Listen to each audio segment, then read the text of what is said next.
Austria. Austria is my home state, which was California. My governor growing up my entire life was actually from Austria. You guys may know him from popular movies. Get to the job. What are you doing? Get down. Yes, Arnold Schwarzenegger.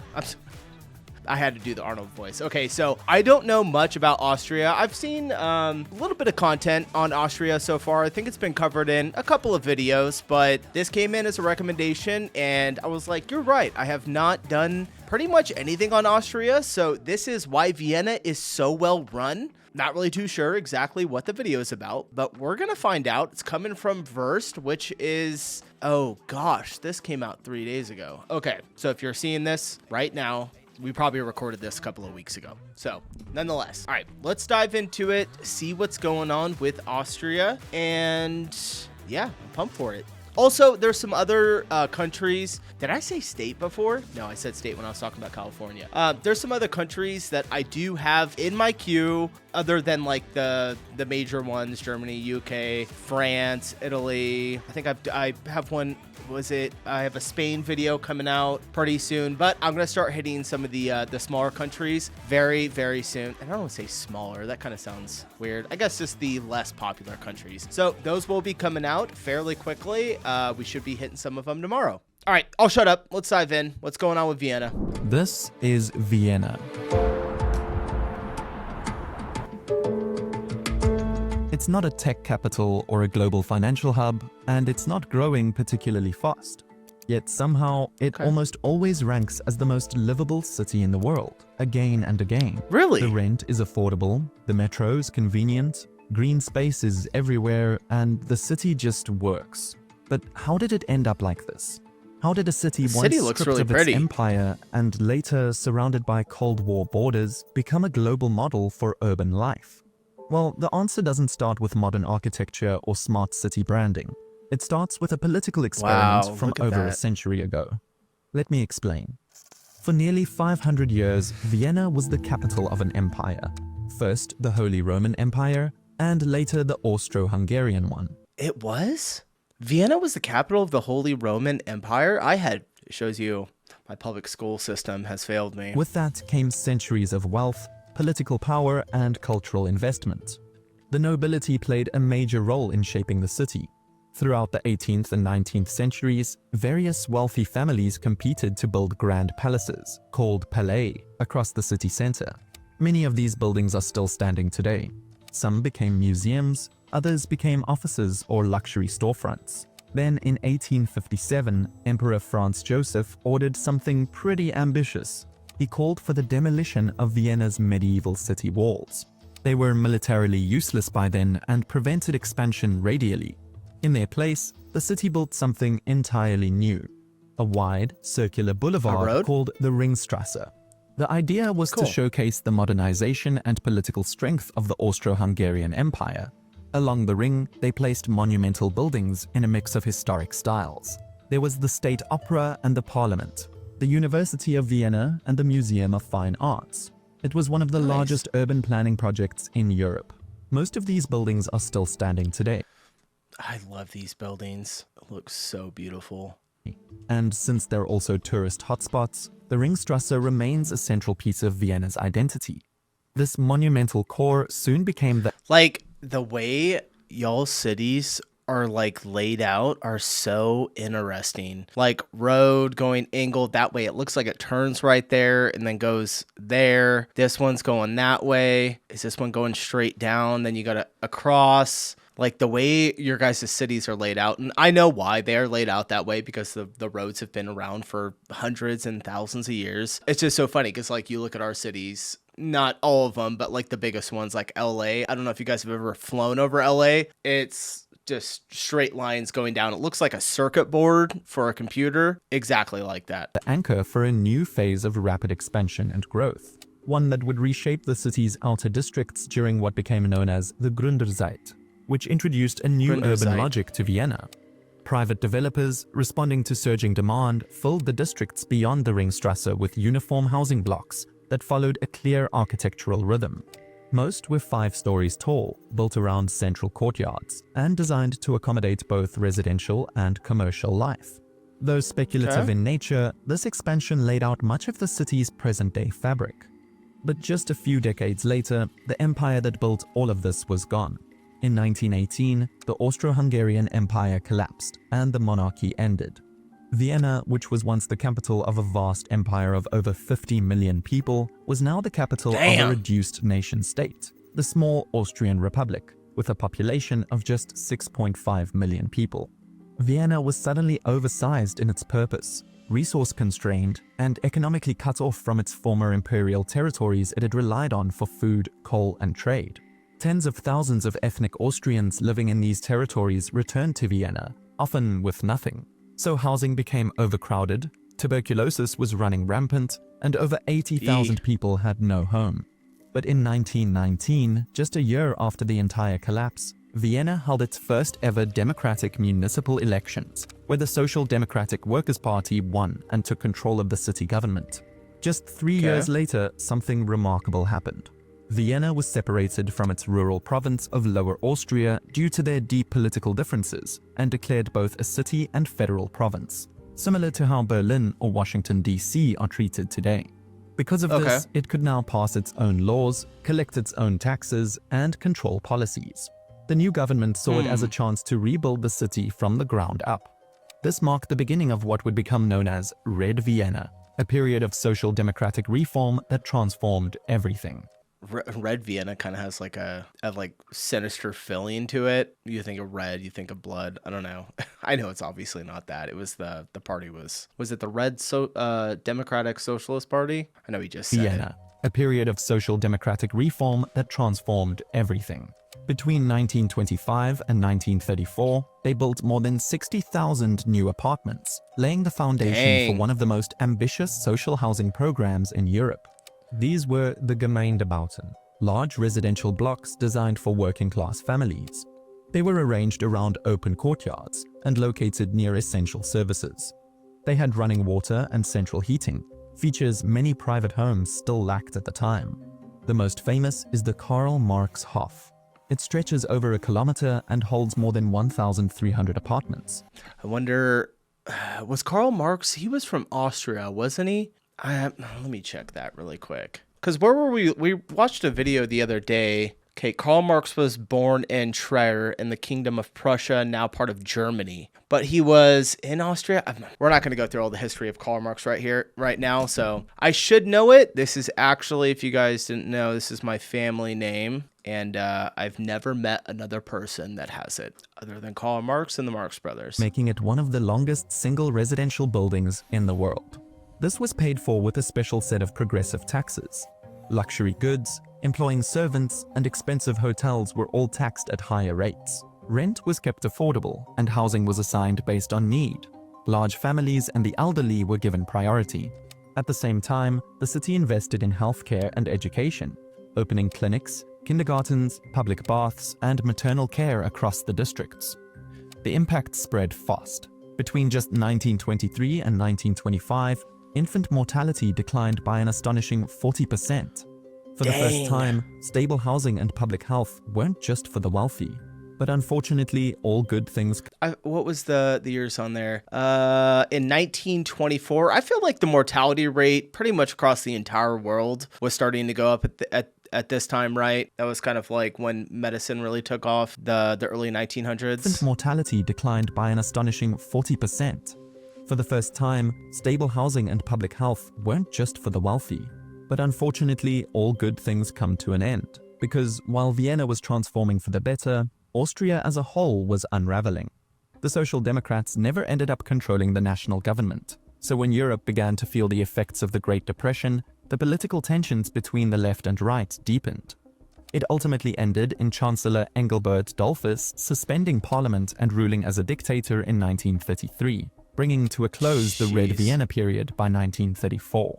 Little did Austria know, though, that soon after, there'd be an even stronger dictator at their door. March 12, 1938. Germany invaded Austria. Just a day later, it was officially annexed in what's known as the Anschluss. Vienna immediately lost its autonomy, before being expanded to become Greater Vienna, making it the largest city in Germany by area. Obviously, everything that happened during this time in Austria, and really the entirety of Europe, was a tragedy. However, Vienna had a little bit of luck by the end of the war though. It wasn't flattened like Dresden or Hamburg, nor firebombed like Tokyo or London. Vienna, though it was the site of fierce clashes, was spared the level of destruction seen in many other European cities. Most of the 19th century housing stock survived. The Ringstrasse remained intact, and so did the basic layout of the city that was inspired by the Red Vienna blueprint. But the war left another kind of scar. See, after it ended, Vienna found itself in an unusual position. The city was divided between 4 foreign powers: the US, the UK, France, and the Soviet Union. But unlike Berlin, it wasn't split in half with a wall. Instead, the historic center was designated an international zone, jointly administered by all 4 powers, through a rotating command known as the Allied Commission for Austria. The occupation lasted. This must have been such a wild time to live through when all this was going on. I mean, I feel like something like this is coming soon again, too. I don't know. I just got this, like, weird feeling. For a full decade until 1955, ending with the Austrian State Treaty, which restored it as an independent country. From the outside, Vienna looked frozen in time, and to a certain extent, it was. While the city wasn't destroyed during the war, it also wasn't modernizing at the same pace as Western capitals afterwards. Its neutrality and occupation status made it a risky place for major investments, while the city's historical connections with places like Hungary, the Balkans, and the Bohemia region were now behind the Iron Curtain. The population I didn't realize the fell, Balkans was and that the city close. was described by some as a place stuck between worlds, too eastern for the west, too western for the east. But this is where things started to get interesting. The preservation of Vienna meant speculative development was minimal. Almost everything remained intact. This long pause let Vienna's city planners study the successes and failures of urban development elsewhere without committing to anything themselves. By the time the city regained full sovereignty, it was unusually well-informed and ready for its next phase. The 60s were a transitional decade for Vienna, where the city began to expand outward with large housing estates like Großwaldsiedlung laid the groundwork for its future subway network and prepared for its role as a diplomatic center with the UN. It was only in 1978 when the first modern metro line, or should I say U-Bahn line, opened, connecting Karlsplatz to Riemannplatz, and Vienna's public transport Such cool names. line opened, connecting Karlsplatz to Riemannplatz. And Vienna's public transportation is something incredible, but we'll get to that soon. When the Iron Curtain fell in 1989, Vienna once again transformed. It suddenly became a gateway to the east, a bridge, and unlike Berlin, which had to rebuild itself after being split in two, Vienna was already intact and ready to go. The city experienced significant growth in population, investment, and visibility during the 90s and 2000s. Especially after Austria joined the EU in 1995. But what's crazy is that Vienna absorbed all this without beginning to trigger a housing crisis, unlike Berlin, where rents skyrocketed after reunification, or somewhere like Budapest, where foreign buyers soon pushed locals out of the city center. And the reason why Vienna was able to do this goes back to what had already been built, mostly thanks to the housing stock from the Red Vienna era. Today, over 60% of residents live in some form of municipally owned or subsidized housing in Vienna, housing that isn't of poor quality. To be able to apply for it, the maximum incomes are 70,000 euros for a single person and 105,000 euros for a couple, which makes sure it goes to those who actually need it. That's a lot. Eligibility for social housing, 105,000 euros for a couple. Doesn't that seem like a lot? You can get social housing as long as you're underneath that? That's kind of wild. 5,000 euros for a couple, which makes sure it goes to those who actually need it. But also, it makes it that these housing blocks are mixed income communities. Because when it's only low-income residents, usually you end up with underfunded surrounding areas, social stigma, and a rise in crime. There's a reason Vienna is one of the safest cities in Europe. At the core of the modern system is something called the Land Procurement Fund, known as the Wohnfonds Wien in German. It might be one of the most powerful tools Vienna has. Since the 1980s, the city has been actively buying and banking land like fallow fields, abandoned rail lines, and old hospital lots. But they buy these areas not to develop them right away, but to lock in land for future social housing. Today, that reserve spans over 3 million square meters. And when the city is ready to build, it only tenders the land to non-profit or cooperative developers. If we're to compare the prices between Vienna and other cities, well, Vienna is amazingly cheap. And if we're to look at what percentage of income it takes up compared to, say, New York City, it's way less. But enough about housing. What about everything else? Well, if we're to look back at their public transportation, it's easily one of the best in Europe. People in Vienna use public transportation for 34% of all their journeys, much higher than the 25% made by car.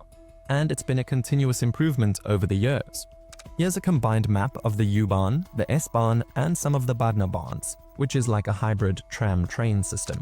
The U-Bahn, with their 5 lines and 98 stations, carry 400 million riders annually through the entire core of Vienna, every 2 to 5 minutes during peak times, from 5 a.m. to 1 a.m. overall, and 24/7 on weekends. The S-Bahn, which supplements it by providing suburban commuter services into and across Vienna, has 10 lines and 181 stations, 52 of which are directly in Vienna, carrying 300,000 people daily. The Bahn, as I said, is sort of a train-tram hybrid. Its purpose is to link Vienna to a dense string of satellite towns in Lower Austria, but at the same time, once within the city, it functions more as a tram than anything else. It has a relatively small daily ridership of 35,000 people. But here's the thing. While it can function as a tram within the city, it's not the actual Vienna tram service. That's still something else, and way more massive. This is a map of the Vienna tram network. It's massive, and it essentially fills in the gaps for areas that the U-Bahn doesn't access. They're strategically routed to intersect with it, but also the S-Bahn and the bus lines. They're quiet, low emission, and electric. All things that make Vienna one of the greenest cities in the world. With 30 routes, that's over 1,000 stops. And it's the 8th largest tram network in the entire world, carrying 300 million people annually. When combined with the 130 bus line system, almost 900 million people use Vienna's public transportation annually. What's also worth pointing out is the sentence after it. A 7% increase in 2024 compared to 2023 ridership. This is massive, considering that means tens of millions more people are riding it every year. Wherever you are in Vienna, you're almost never further than 5 minutes from a form of public transportation in the city. That would be so nice. Oh my gosh. I really hope we get some public transit here in the US. So how much does it actually cost to use? Well, this is where things get crazy. In some cities in Germany and Austria, including Vienna, they have something called the €365 ticket, which, as you can guess, is an annual pass to use all public transportation as much as you want for €365. Basically just €1 a day. Or you can just pay €8 for a day pass or €2.80 for a single ticket. You just buy the annual pass, right? €8 a day or down to 1? Cheapest public transportation systems in all of Europe, considering the prestigious type of city it is. Next, we have the nature of Vienna. It's no secret that green spaces and natural environments have a significant impact on a population's well-being, both mentally and physically, and Vienna exceeds at this too. In fact, it's even been crowned as the world's greenest city in the past, with around half of the city dedicated to green spaces. A sizable chunk of the Donau-Aue National Park, the Lobau, falls within the city limits, and with part of the Vienna Woods also on its outskirts, the capital has its own biosphere reserve designed by UNESCO, something very few major cities have. Lastly, there's the cleanliness of Vienna we must talk about, especially when cities like Paris exist. No offense, Paris. Rather, Vienna has the cleanliness culture of Tokyo. The city maintains over 21,000 waste bins and more than 1,200 dedicated ashtrays. Residents can report litter or illegal dumping through a city app, and anyone caught littering faces a €36 fine. And those fines aren't just symbolic. Vienna has its own... I feel like if you litter here in the US and get caught doing it, it's way more than €36. I could be wrong, but I bet you they're probably not cleaner than Switzerland, right? Cleanliness troops. Over 600 city employees and enforcement officers tasked with maintaining public order. At the heart of it all is MA48, the city's central waste management department, which operates from more than 120 locations and runs a highly efficient waste collection and recycling system. Whereas in many cities, like Brussels for example, there's 20 different cleanliness administrations, of which the large one also functions very badly. This is all why Vienna is insanely well run, though in 2025, Copenhagen snapped its streak of being voted the most livable. So who knows what the All right, really good video. Really, I enjoyed that a lot. I feel like I learned a ton. Kind of want to watch a little bit more just on Austria as a whole, not just Vienna, but yeah, it was good. All right, appreciate you guys watching. I'll see you in the next video. Peace.